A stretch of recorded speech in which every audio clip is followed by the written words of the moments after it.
Welcome to footballgameplan.com, where football makes sense. I'm Emery Hunt, the czar of the playbook, bring you an NFL Week 5 preview between the San Francisco 49ers and the Buffalo Bills. So let's look at some keys to victory for both teams, starting with Buffalo. When you look at the Buffalo Bills, you have to look at that defense, that high-priced defensive line. Can they get pressure? They haven't done so far this season, so you have to look at Dave Wannstedt in creating opportunities for these guys to not only stop the run, but to get pressure on the passing game. But when I look at the secondary, George Wilson, Jarius Byrd, those guys will have a huge task this week covering those tight ends, and Arthur Most, the strong side linebacker. They're going to have to shut down the 49ers tight ends and force them to go to those receivers in the passing game. If they can do that, then they can have a chance because they have ball hawks back there. But let's go inside the lab to see how the Bills can run the football versus a 3-4 defense.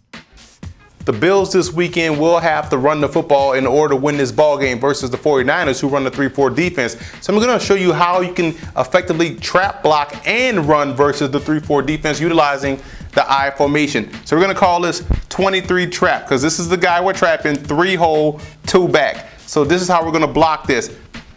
Play side guard will go up, combo with the center to go block this nose.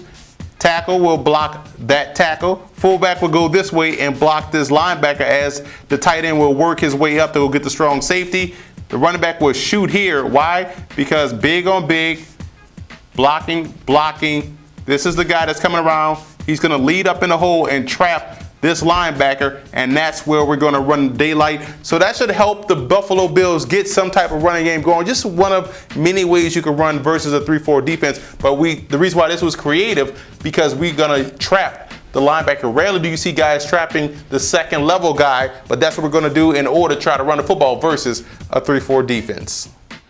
Now let's move over to San Francisco in this ball game. Their linebacking core and their defensive front 3 will have their hands full versus the Bills' mammoth offensive line and running game. If they can't stop the run, that's just going to give Ryan Fitzpatrick time back there in the pocket to find the open guy. So Justin Smith has to collapse the pocket. Navarro Bowman and Patrick Willis have to fill the holes. Aldon Smith has to keep contained on the outside. That's a lot of moving parts in order to stop the Bills' running game. If they can do that, then they can also pin their ears back and get after the quarterback. So let's go inside the lab to see how they, on offense, can influence the talented pass rusher Mario Williams in the running game. The 49ers can run the football versus the Buffalo Bills if they make sure they take care of Mario Williams, who may not be the pass rusher that people expect him to be, but he can stop the run. So you want to influence him in the running game. And this is how you influence a guy that really wants to get upfield and try to get the sacks going like people have known him for. So this is what he wants to do. He wants to fly up the field. And so let's say we're going to run right off where this guy is. We want to run at Mario Williams, but we want to influence him to get up the field. So what you have here,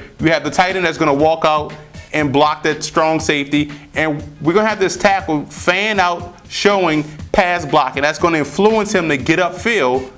Boom, and I forgot to draw fullback in there. So now you have him blocking this defensive, blocking Mario Williams way out here. Got the fullback leading in on that linebacker, running back, running the daylight. So it's all about allowing him to go where he wants to go and just washing him out that way. You're fanning him out, making him think it's passing by setting up in your pass set, and he's flying up the football field, and you're running right where he just left.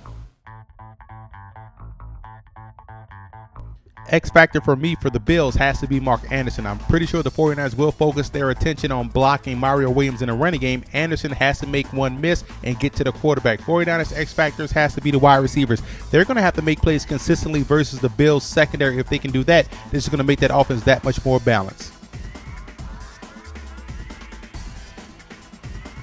Let's look at the personnel breakdown in this ball game. The Bills do have opportunities by running the football. If they can find some running room, this team can run the football on the 49ers, and that shrinks the ball game and gives that defense much needed rest.